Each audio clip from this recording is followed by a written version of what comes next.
Esta noite é uma noite especial para a nossa igreja, como já se percebeu. Nós celebramos 10 anos do Ministério do Orlando, estamos felizes por isso. Nós celebraremos a ceia do Senhor e vamos agora caminhar para mais uma mensagem reflexiva sobre o pacto da nossa igreja, o pacto da Igreja Batista. Você que nos visita e vai me ouvir pregar sobre este tema, saiba que este não é o padrão que nós seguimos aqui. Nós pregamos a Bíblia expositivamente, estudamos o texto bíblico, estamos às noites estudando João, e pela manhã Salmos. Mas faz-se necessário refletir sobre o pacto, porque nossa igreja completou este ano 75 anos de história. Nós temos recebido muita gente nova, estamos felizes por isso. Em dezembro, Deus permitindo, batismos e novos membros serão mais 36 pessoas. E nós queremos manter a identidade protestante, batista e reformada que caracteriza os batistas ao longo da história, e faz-se necessário, portanto, estudar sobre o pacto de membresia da igreja. Este é um documento que nós temos desde o primeiro culto, na ata de fundação da igreja, dizendo que é nisto que nós nos firmamos.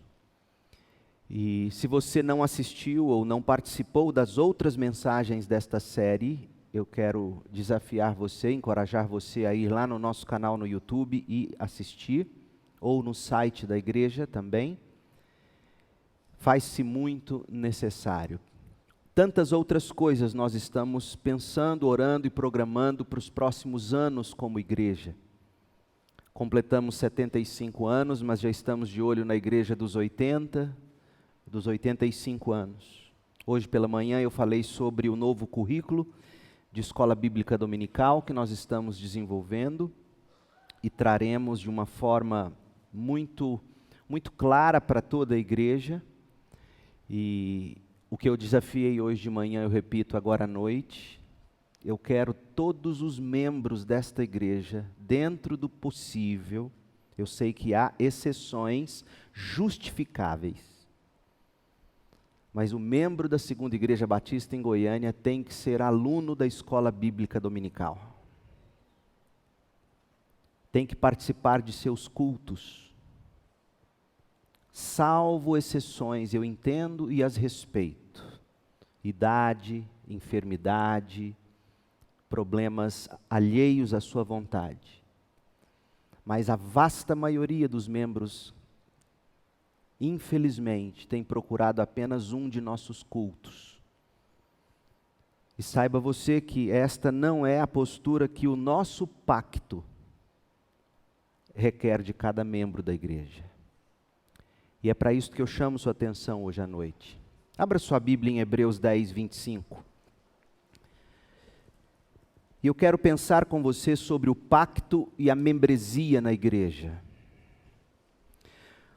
O que eu estou prestes a apresentar a você talvez seja o sermão mais importante que eu vá pregar nesta igreja sobre membresia. O pacto e a membresia na igreja. Hebreus 10, 25. E não deixemos de nos congregar, não deixemos de nos reunir como fazem alguns, mas encorajemo-nos mutuamente, sobretudo agora que o dia está próximo. Meu povo, os batistas sempre levaram a sério o versículo que a gente acabou de ler. E não deixemos de nos congregar como fazem alguns. Sempre valorizamos esse versículo. Prova é que o nosso pacto de compromisso da igreja, caminhando para a conclusão do documento, antes de finalizá-lo com uma súplica pelo favor de Deus, firmou o que se lê. E eu vou ler para você o último parágrafo do pacto. Se você quiser me acompanhar, você tem na página do texto pastoral do seu boletim hoje à noite. O último parágrafo antes da súplica final. Diz assim: finalmente, nos comprometemos a quando sairmos desta localidade para outra. Localidade aqui entende-se bairro, talvez a distância de bairro, talvez a distância, a mudança de cidade. Nos comprometemos a quando sairmos desta localidade para outra, nos unirmos a uma outra igreja da mesma fé e ordem, em que possamos observar os princípios da palavra de Deus e o espírito deste pacto. E aí vem a súplica: o Senhor nos abençoe e nos proteja para que sejamos fiéis e sinceros até a morte. Para vocês terem uma ideia da importância que os batistas sempre deram para este documento como um todo, e para ninguém achar que é coisa da minha cabeça, que eu é que estou inventando, que eu é que estou insistindo em algo novo, eu que estou inventando moda. Em 1990, a JUERP, a nossa Junta de Educação Religiosa e Publicações da Convenção Batista Brasileira, infelizmente não existe mais nossa Junta de Publicação, mas em 1990 a JUERP lançou a primeira edição do livro de um batista norte-americano, o pastor Harold Shalley, cujo título era Estudo do Pacto das Igrejas Batistas. Ainda mais impressionante é a categoria na qual a própria editora dos batistas inseriu a obra. Hoje a obra está fora de edição, eu tenho um PDF dela, se você tiver interesse em ter acesso, eu teria o maior prazer em lhe encaminhar. A ficha técnica deste livro, para você ter uma ideia, a ficha técnica são as informações do livro, de qualquer livro sério, qualquer livro que se preze. Você abre a capa e tem ali o título, e geralmente na contracapa do título você tem um quadrado com informações técnicas sobre o livro.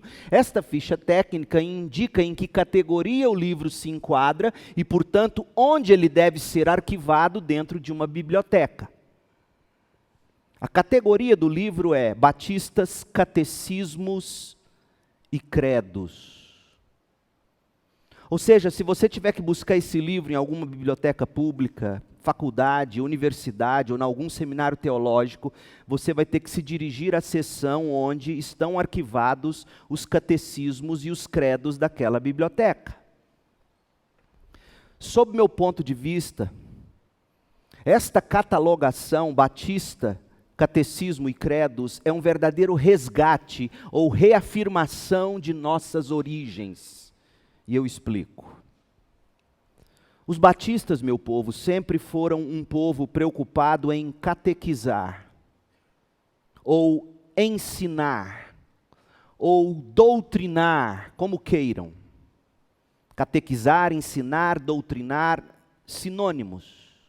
Nós, batistas, sempre prezamos por isso com relação a seus membros. Nós sempre nos pautamos pelas Escrituras, à luz da tradição de fé protestante, batista, reformada. E nós, portanto, sempre tivemos essa expressão de interpretação da Bíblia na forma como nós cremos em nossos credos, ou confissões de fé, ou declarações doutrinárias, de novo, como preferirem. No entanto, meu povo, para nossa tragédia, essas posturas históricas, elas nunca foram devidamente levadas a sério e muitas vezes foram desprezadas ou foram criticadas entre os batistas brasileiros.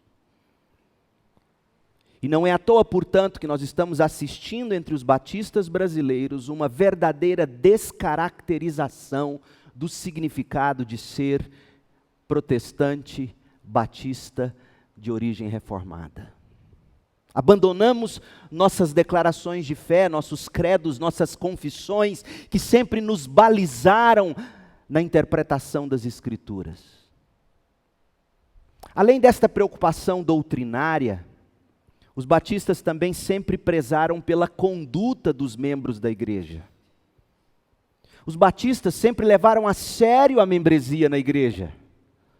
Ou seja, aquilo que nós cremos e que está de forma sistemática e sintética colocada na nossa declaração doutrinária, aquilo que a gente crê deve se traduzir na forma como nós nos comportamos, conforme nós temos no pacto de compromisso da igreja. Por isso que na ata de fundação desta igreja, 2 são os documentos nos quais nós nos calcamos para iniciar esta igreja: nossos artigos de fé, declaração doutrinária e o nosso pacto. Tudo para a glória de Deus, visando a glória de Deus no crescimento e na manutenção do corpo de Cristo, na igreja em sua expressão local. Pois bem, dito isto, e os entendedores saberão discernir por que eu falo isso, porque hoje o que se diz como desculpa para você usar a Bíblia a seu bel prazer, o que se diz entre batistas para nossa tragédia, é que eu interpreto o texto bíblico do jeito que eu achar conveniente. E ignora a nossa tradição, nossa história, nossa ortodoxia, nossas referências. Não será assim entre nós, segundo a Igreja Batista em Goiânia, enquanto eu for o seu pastor. Pois bem, na obra que nós já mencionamos, Estudo do Pacto das Igrejas Batistas, o pastor Harold Shalley, ele comenta esse último parágrafo do pacto que a gente acabou de ler.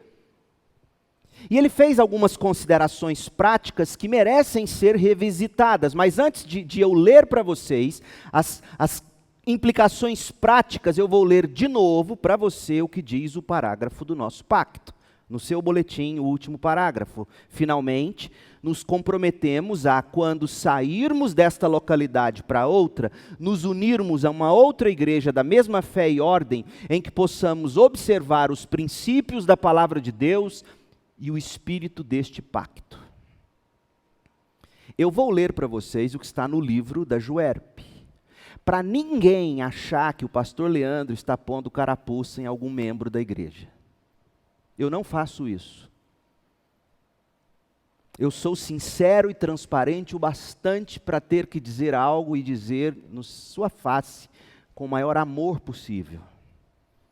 Mas como nós estamos numa série de mensagens e reflexões, eu achei, olha, Deus em providência colocou nas minhas mãos esse documento, porque eu diria as mesmas coisas, mas achariam que eu estaria colocando carapuça. Mas não estou. De verdade eu não estou. Harold Shalley, ele comenta o seguinte, abre aspas, existem, porém, crentes batistas que se mudam para outro lugar, porém não tomam a iniciativa de pedir sua carta de transferência da igreja que não podem mais frequentar. Mudam, ou para um bairro mais distante, impossibilita ele de frequentar a igreja com a devida frequência, muda para outra cidade e não toma a iniciativa de pedir a carta de transferência. Continua ele, seguem-se algumas desculpas de alguns com as quais procuram justificar o seu compromisso, no caso de uma mudança para outro lugar, compromisso de não pedirem sua carta de transferência para aquela outra igreja local. Primeiro, nós ainda somos desconhecidos. É evidente que o melhor meio de se tornarem conhecidos é identificando-se com a igreja local, participando de suas organizações, tais como Escola Bíblica Dominical, União Feminina, Escola de Treinamentos, Escolas de Líderes, etc. Então essa desculpa, nós ainda não somos conhecidos, não vai muito longe se você de fato quiser se fazer ser conhecido. Segundo, queremos primeiro visitar e conhecer as igrejas batistas que nos são acessíveis. E o autor diz, isso é aceitável, até certo ponto. Mas há um ditado popular que diz, abre aspas, quem muito escolhe, pouco acerta. Terceiro, outros querem justificar-se dizendo que não querem tirar sua carta daquela igreja, da igreja de origem, dizendo, é o nosso primeiro amor, foi onde nós fomos batizados, passamos os melhores momentos da vida, onde viveram nossos pais, lá nossos pais faleceram, mero sentimentalismo. Quarta desculpa, queremos mudar ou mandar nossas contribuições lá para a nossa igreja, a igreja mãe, onde ela mais precisa. E aí ele continua, às vezes essas pessoas são sinceras, mas alguns não contribuem nem cá, nem lá. Mas lá parece que estão contribuindo aqui. E aqui parece que estão contribuindo lá. Irmãos, que assim às vezes se justificam e realmente assim procedem, devem estar conscientes de que é aquela igreja local que lhes fornece assistência pastoral, o ensino da palavra, o templo, os bancos, luz, literatura, água, música, etc. Não é justo, portanto, que aceitem todos os benefícios da nova igreja e não ajudem a carregar a carga. Meu povo, está claro para nós, pelos documentos, pela história, pelos livros, que os batistas sempre se preocuparam com membresia na igreja local. Nós sempre exortamos, nós sempre encorajamos nos termos da palavra de Deus, não deixe de congregar como é costume de alguns. E é precisamente por isso que nunca deixamos de expressar deliberadamente no pacto, mesmo que apenas no papel, o nosso entendimento bíblico.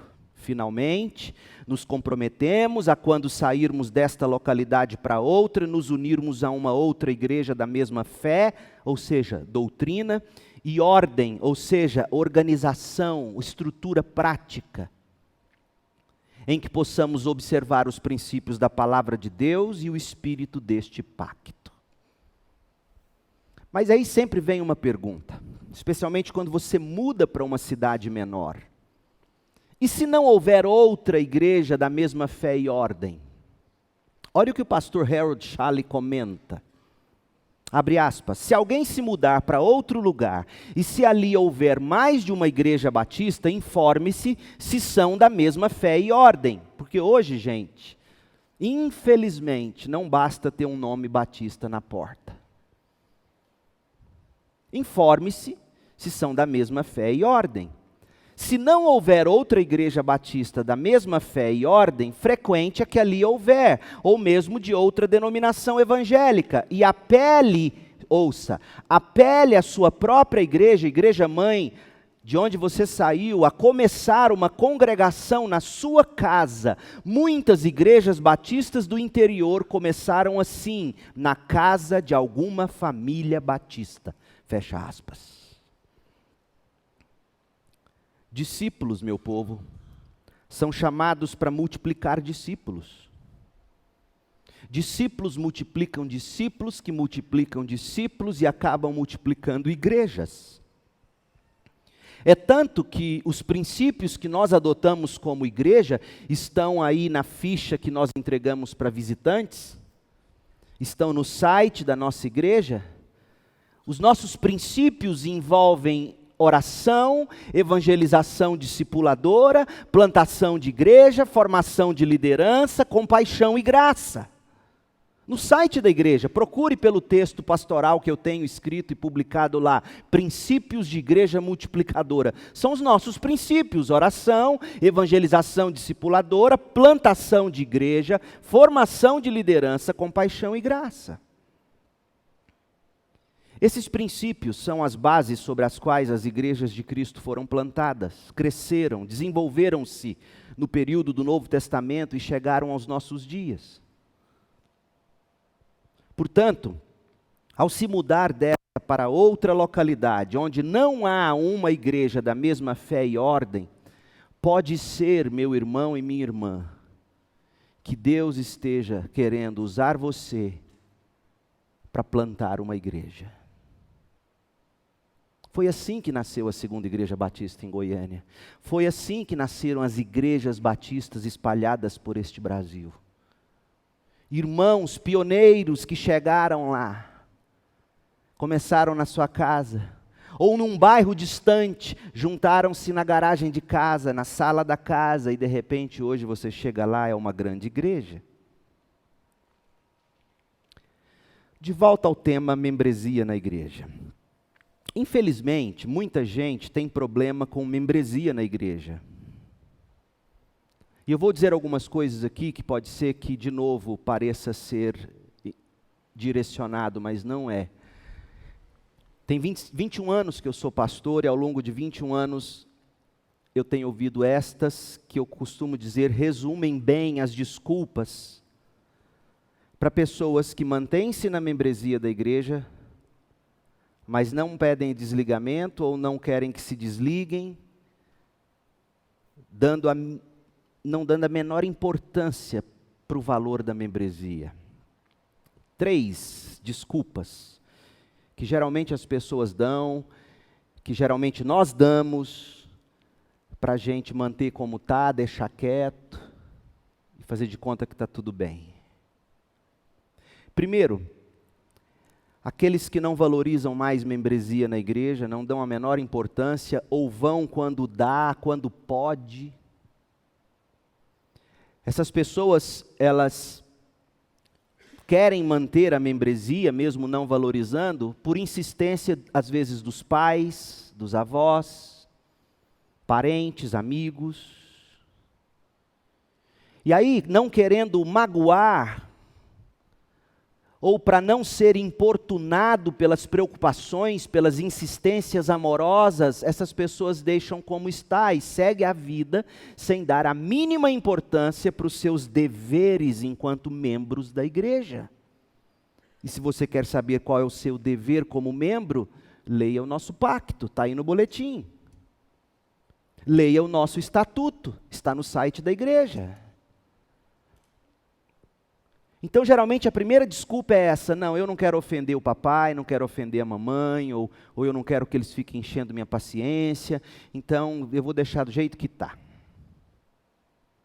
Segundo, não dão a menor importância para a membresia na igreja, acha que a vida deles com Deus sem igreja é o bastante, e aí, por que eles não pedem desligamento?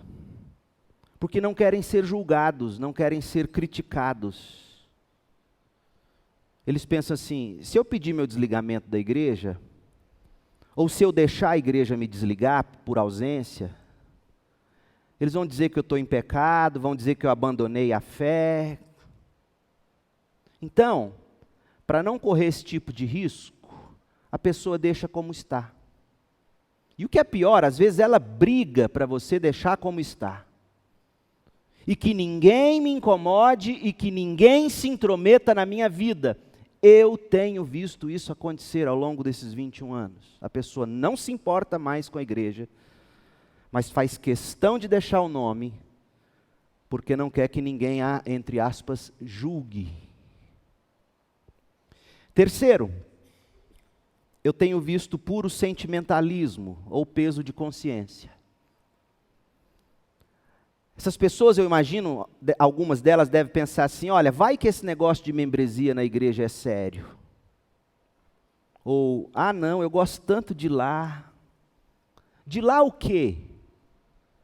Geralmente essas pessoas gostam da ideia romantizada que elas nutrem sobre lá, sobre a igreja.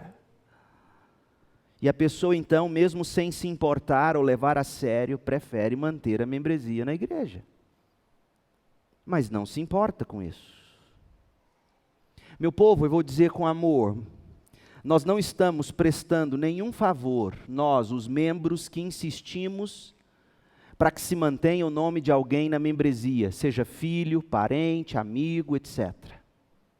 Mesmo sabendo que na prática a pessoa não dá valor aos seus direitos e aos seus deveres da membresia. A gente não está ajudando, fazendo manter. Se essas pessoas não estão dando valor. Porque se elas dessem valor, elas já teriam retornado à comunhão da igreja aqui conosco. Ou já teriam se inserido em algum outro lugar, onde elas pudessem finalmente plantar a vida delas e crescer e frutificar. Então, quando a gente pensa assim a respeito de um parente, de um filho, de um amigo querido, quando a gente pensa assim: deixa como está, vai que um dia a pessoa volta, não vamos magoar não. Agir assim, gente, Agir assim é a mesma coisa de um pai ou de uma mãe que vê o filho fazer errado, está se destruindo, e aí o pai ou a mãe dizem assim, deixa como está. Um dia ele conserta, um dia ele aprende. Meu povo, isso não é amor, isso é temor de homens. Temor de homens é pecado. Eu não estou pontuando essas coisas, incentivando uma atmosfera de caça às bruxas entre nós. Longe disso. Isso não é o meu coração pastoral. Eu sofro quando alguém pede desligamento ou quando a gente tem que tomar a decisão de desligar alguém.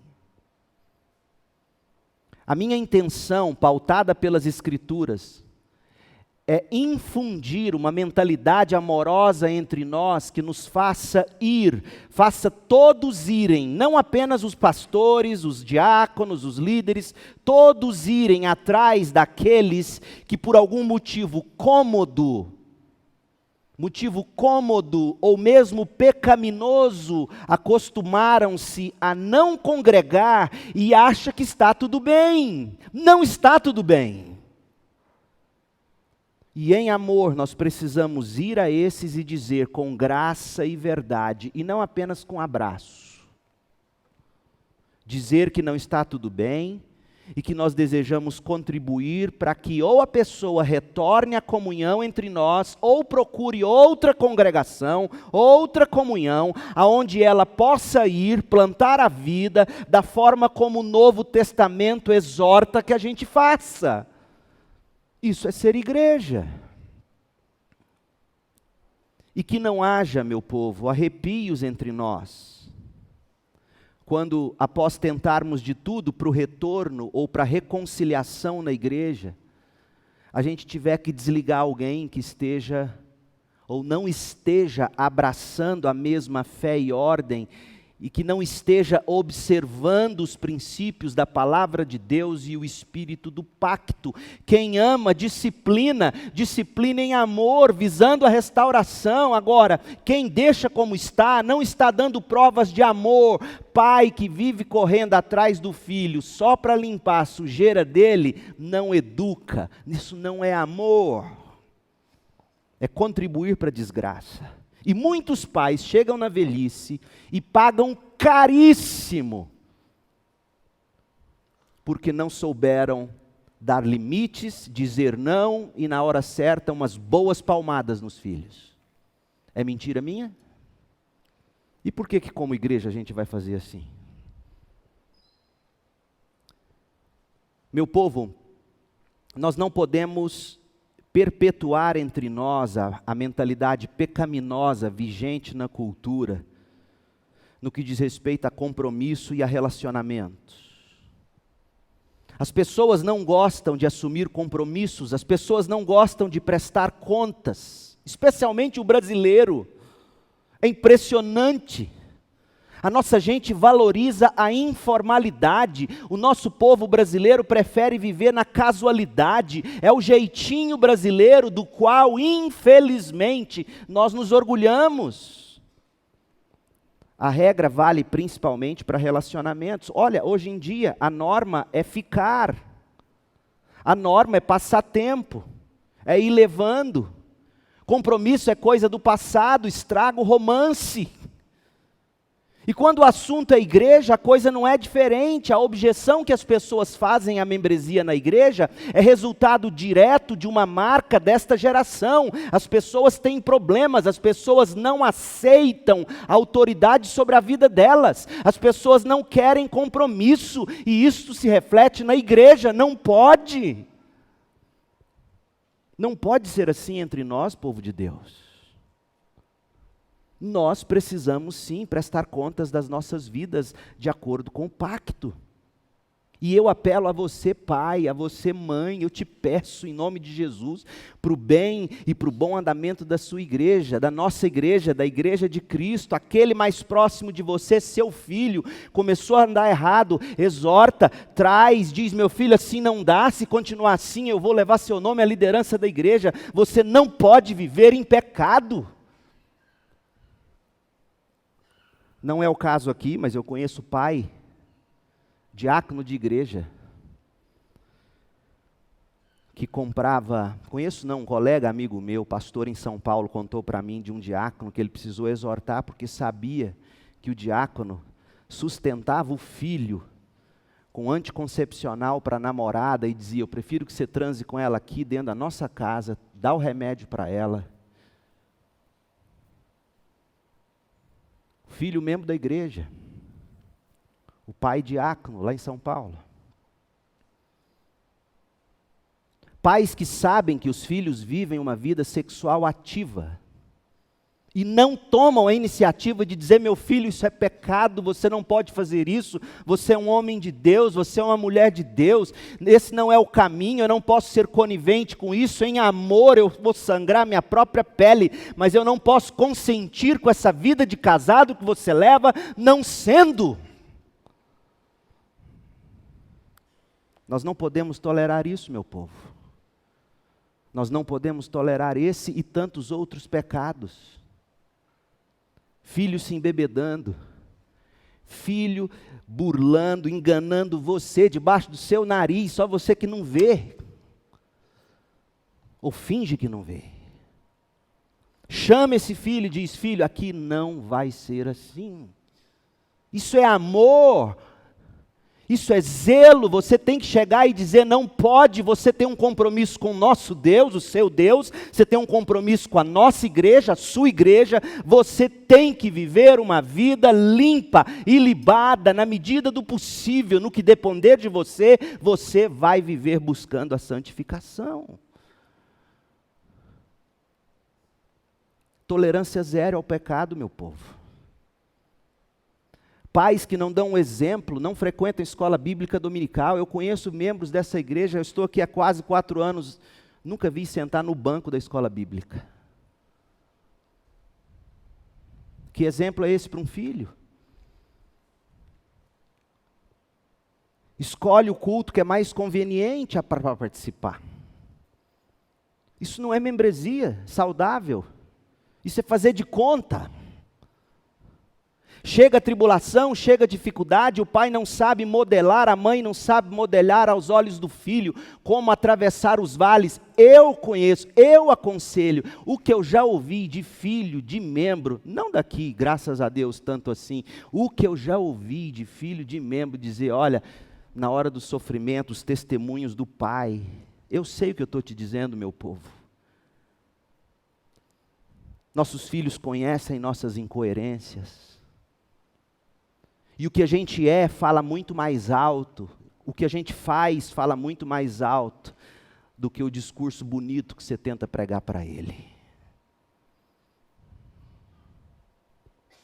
Nós temos um compromisso, nós temos deveres como membros, está no nosso pacto, está no nosso estatuto, e o mínimo que se pede de um membro desta igreja é que ele participe com regularidade dos cultos e atividades da igreja. Não é de um culto. Repito, há casos justificáveis, nós respeitamos e entendemos. A maioria diz: não, domingo é o único dia para eu acordar mais tarde, dorme depois do almoço. Você acha que é fácil? Para mim, inclusive, você acha que não tem domingo, que a vontade que me dá é de ir lá para o Jaó, sentar do lado de uma piscina velha, gelada daquela, sabe, tomar uma aguinha de coco, dar uma caminhada ao redor do Vaca Brava, um domingo de manhã leve? Você acha que não me dá vontade? Você acha que todo dia eu acordo, oba, domingo, vou lá pregar? O que é um membro de uma igreja saudável? É um livro escrito pelo Tabit Anyabwile, discípulo do Mark Dever. Ele traz um capítulo intitulado: O que é um membro de uma igreja saudável? Nós vamos estudar esse livro o ano que vem na nossa escola bíblica dominical. Inclusive eu me antecipo, já conversei com o Itamar, vice-presidente dos diáconos. Ano que vem eu quero uma classe de escola bíblica dominical para os diáconos comigo, um semestre no mínimo. Diácono não vai lecionar, diácono não vai se trabalhar aqui na hora da escola bíblica. Eu e os diáconos, pelo menos 6 meses, estudando, aprendendo, repensando, orando. e todo mundo participando. Eu mesmo vou gravar aula por aula, preparando os professores que vão ensinar na nossa classe. Nós queremos que não caiba gente aqui dentro. E ele vai dizer o seguinte: algumas razões pelas quais as pessoas não decidem pôr ou não valorizam membresia na igreja. Primeiro, indecisão. Elas se sentem confortáveis em nunca ter que tomar uma decisão. Vamos ver, o dia que dá eu vou. Um dia eu decido se eu peço ou não carta, se eu torno ou não membro. Segundo, independência, preferem não carregar o fardo da responsabilidade da membresia. As pessoas preferem vir ao culto, consumir o culto, ouvir o que interessa e sair daqui descomprometidamente. Terceiro, afetos invertidos. Os laços de amor da igreja anterior, conforme a gente já observou, impede essas pessoas de assumirem compromisso numa nova igreja, onde de repente agora eles até frutificariam mais. E aí o pastor Tabit, ele conclui dizendo que todas essas perspectivas quanto à igreja local procedem do mesmo problema, qual seja, falha em entender, falha em assumir seriamente o propósito de Deus para a igreja local. Qual é o propósito de Deus para a igreja local? Que a igreja local seja central à vida do seu povo. Central. As pessoas não se tornam membros comprometidos de igreja e, por consequência, cristãos saudáveis. Sabe por quê? Porque elas não entendem que esse compromisso, na forma de membresia, atuante na igreja, e quando eu digo atuante, não é cargo não, gente. Porque alguns de vocês podem estar pensando, é mesmo, eu preciso envolver mais, e já fica imaginando, cargo. Não é cargo. Muitos se escondem atrás de cargos, revelam suas carnalidades atrás de cargos e comissões. É viver a vida de igreja, é abrir o coração, é expor o coração. É exatamente a igreja o meio pelo qual Deus tenciona que o povo vivencie a fé e experimente o amor cristão. Meu povo, a gente tem que valorizar isso.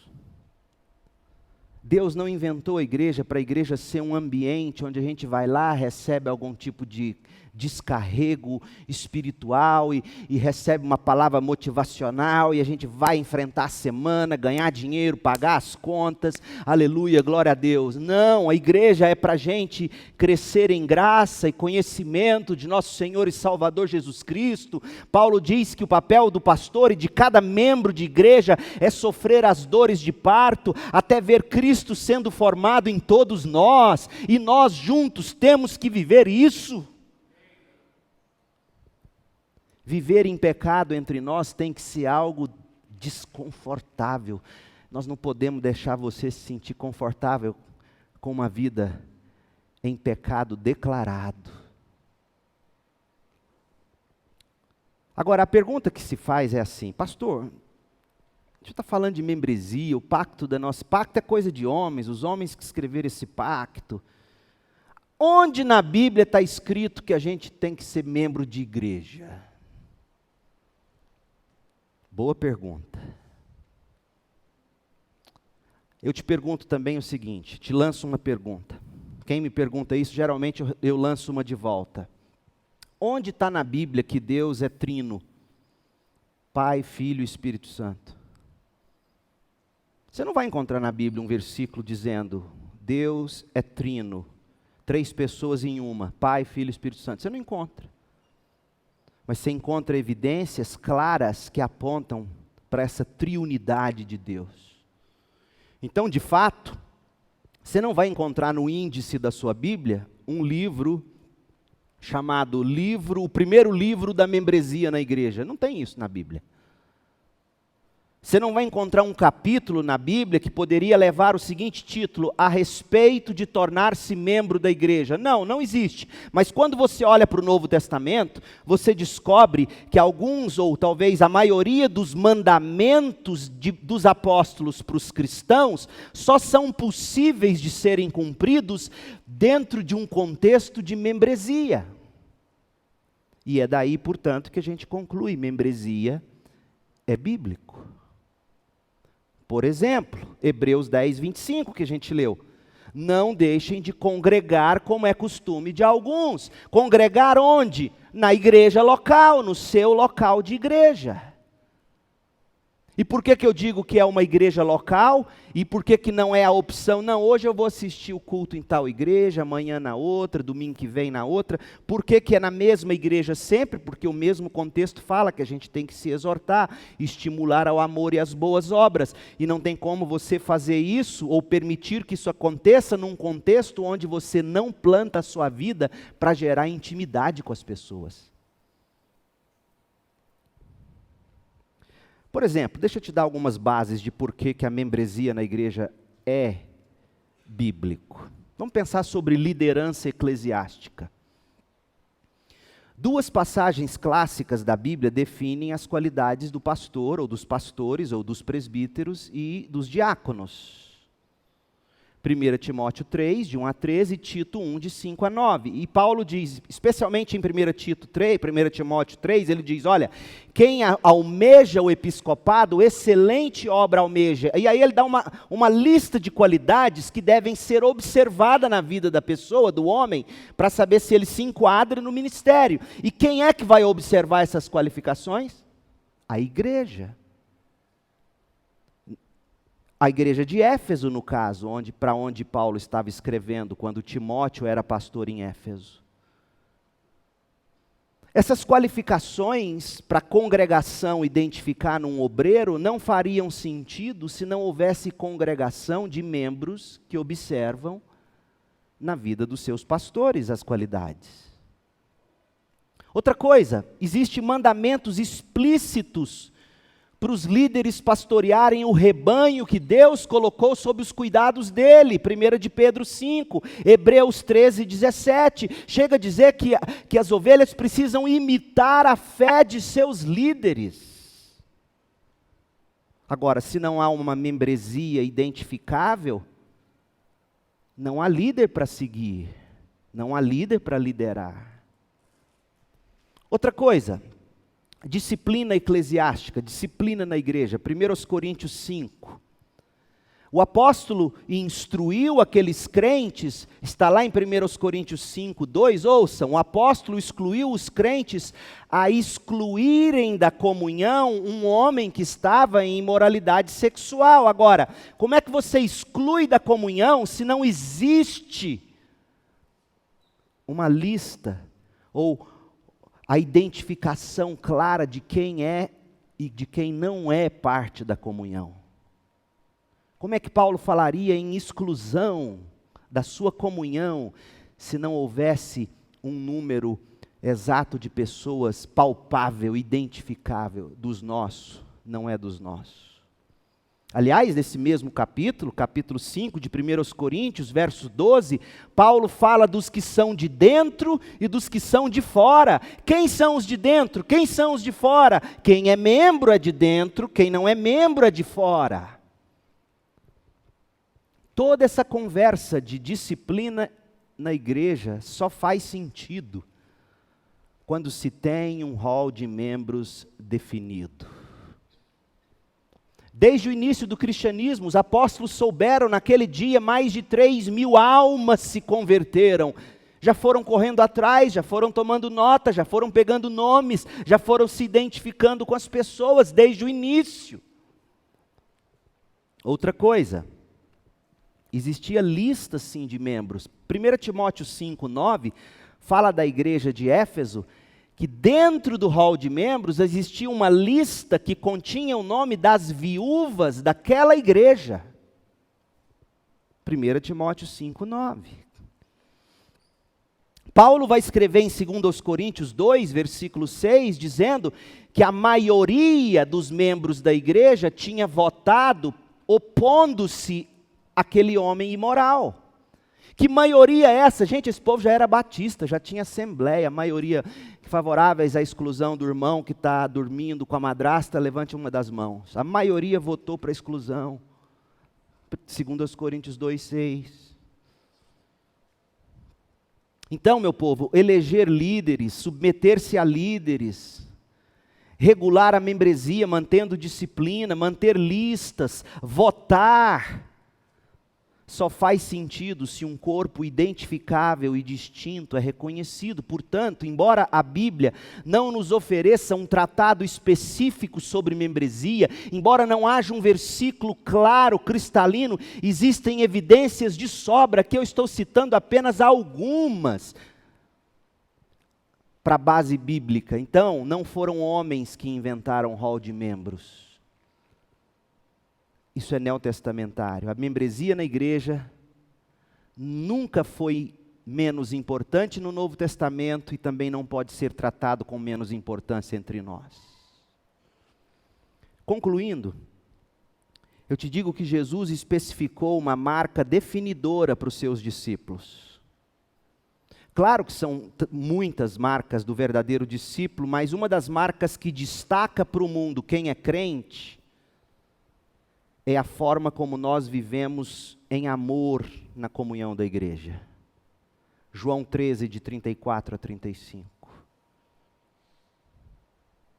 Eu já atendi caso em que eu tive que disciplinar alguém da igreja, e eu fui criticado por fazer isso.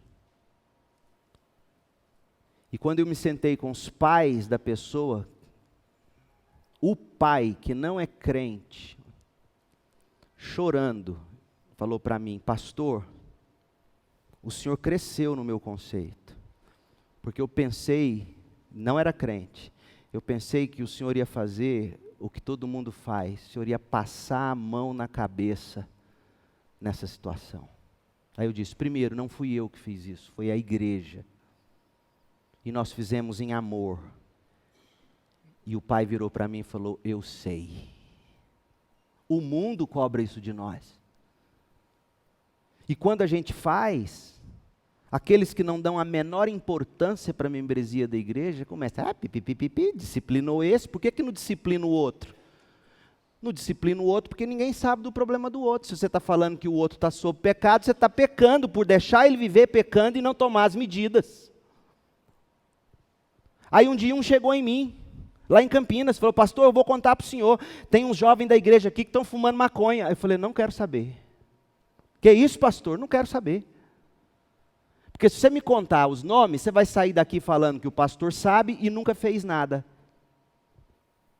Você vai fazer o seguinte: você tem a obrigação, e mostrei Mateus 18, você tem a obrigação de chegar nesses meninos e falar: vocês estão errando, vocês estão fumando maconha, isso é pecado. Você vai exortar. Não mudou, você traz testemunha. Não mudou, aí você traz o caso para mim e nós vamos levar para a igreja.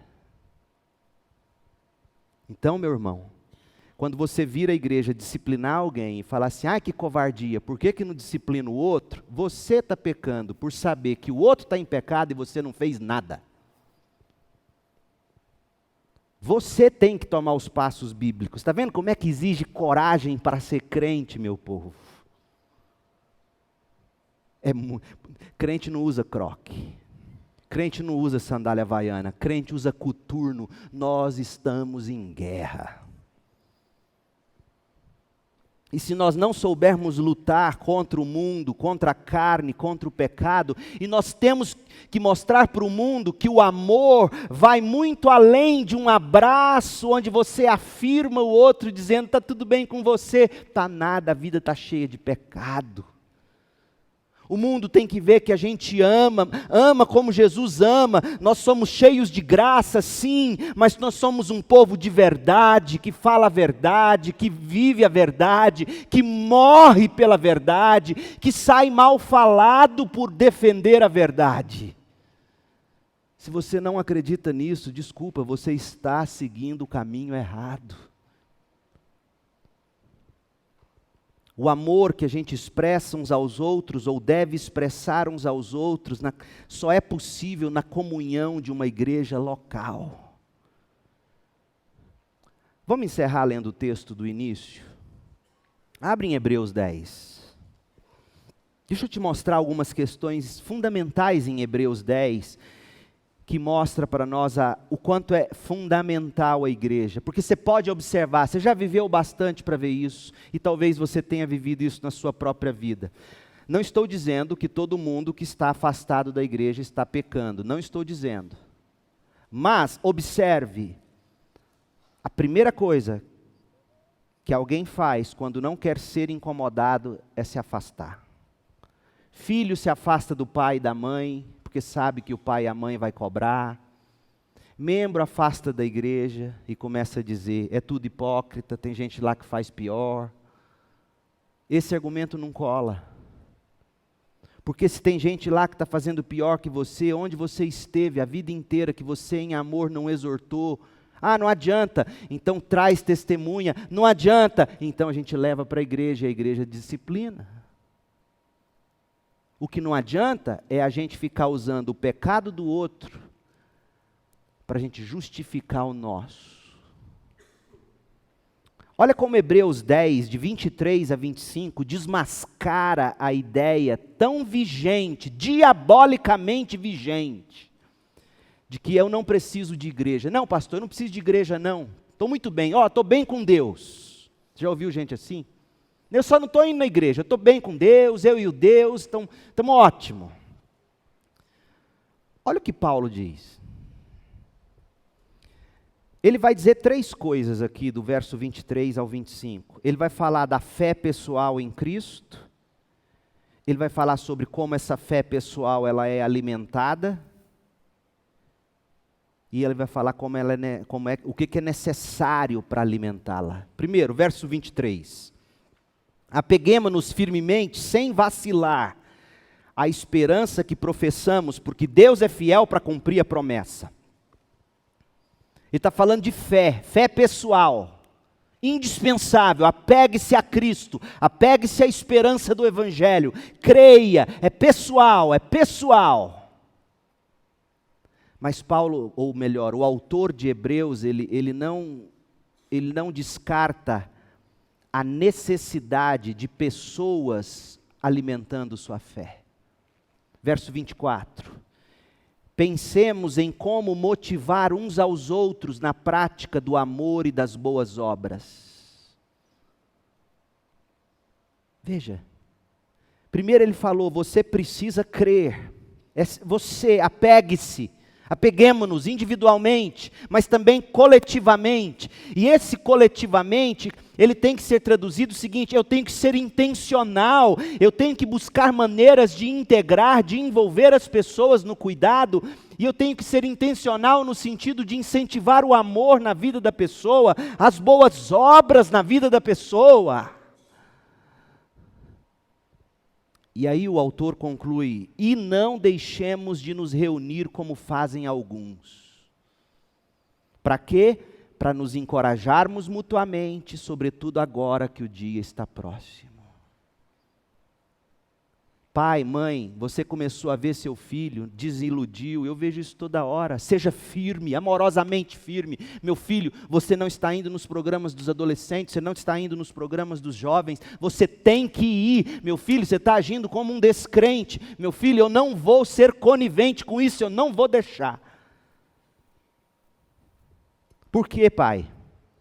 Porque você precisa ser incentivado ao amor, às boas obras. Você precisa observar os princípios da palavra de Deus e o espírito do nosso pacto, e você não vai fazer isso sozinho, você não vai conseguir, por isso que você não pode deixar de congregar, de se reunir, você precisa de encorajamento, principalmente nesses dias maus em que vivemos. A igreja local é o lugar em que o amor de Deus é demonstrado de maneira visível e convincente entre o povo de Deus. Com posturas, com palavras,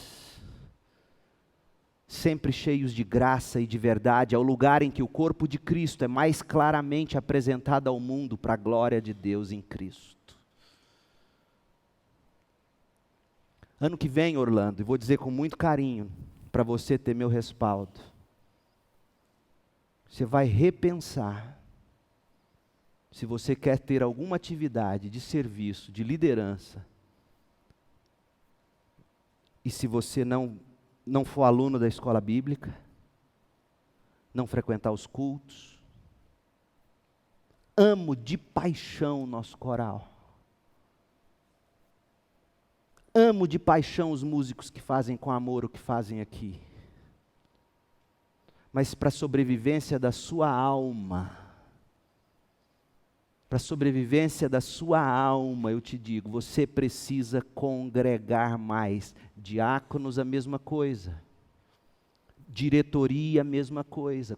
Comissão de finanças, a mesma coisa. Departamentos, a mesma coisa. Os líderes dessa igreja têm que ser os primeiros a chegar na escola bíblica, nos cultos de oração, nos cultos da igreja. Os primeiros a dar o bom exemplo, meu povo. Nós não podemos levar como se fosse dando conta. Você não vai sobreviver. É por isso que a gente se admira. Sabe por que a gente fica admirado? Os anos se passam, aí você vê aquele grande líder da igreja passando por um problema, e você vê de repente ele até começa a negar a fé. Aí a igreja inteira se escandaliza. Nossa, fulano a vida inteira foi tão envolvido. Foi envolvido com cargo. Não foi envolvido com a comunhão fortalecedora, que incentivou ele ao amor e às boas obras. Não pode ser assim com você. Eu sei que esse, meu povo, seja talvez o primeiro e espero que seja o último, o sermão mais duro que eu já preguei nessa igreja. Mas eu faço isso em amor, como um pai que disciplina um filho. E a disciplina, ela é legítima quando o pai, depois de ter dado as palmadas, entra para o quarto e chora, falando, eu tive que bater. Meu povo, eu tenho que exortar vocês. Porque eu tenho visto filhos de alguns de vocês indo, e vocês achando que está tudo bem. Chama, filho, não! Se você seguir nesse caminho, eu vou ser o primeiro a levar seu nome, você vai ser disciplinado. Meu marido, você não pode agir assim, você não pode me tratar desse jeito, eu vou levar seu nome na igreja, você não pode abusar de mim com palavras, você não pode fazer isso, meu povo, chega. Não vamos acobertar pecado nessa igreja. Está enchendo a cara, está bebendo, está transando com a namorada. Nós não vamos aceitar isso aqui, porque eu tenho orado a Deus, Deus, ou o Senhor salva e leva, ou o Senhor conserta. Eu não quero ter que ficar lidando com a carnalidade das pessoas que não querem mudar. Tem muita gente precisando do Evangelho, e enquanto a gente ficar nutrindo a carnalidade de quem não quer mudar, o diabo está dando risada, porque a gente está gastando toda a energia lidando com a carnalidade de quem não quer mudar, e o mundo se perdendo. Que Deus nos abençoe e nos ajude a cumprir o espírito desse pacto. Vamos ficar em pé e nós vamos celebrar a ceia. Enquanto os diáconos se achegam à mesa, nós vamos ler juntos. Pegue o pacto aí no boletim. Nós vamos ler ele inteiro juntos. Os membros da igreja. E você que nos visita, se você é membro de outra igreja, está em comunhão com a sua igreja, já professou sua fé pelo batismo, você é convidado a participar da nossa comunhão, da ceia conosco.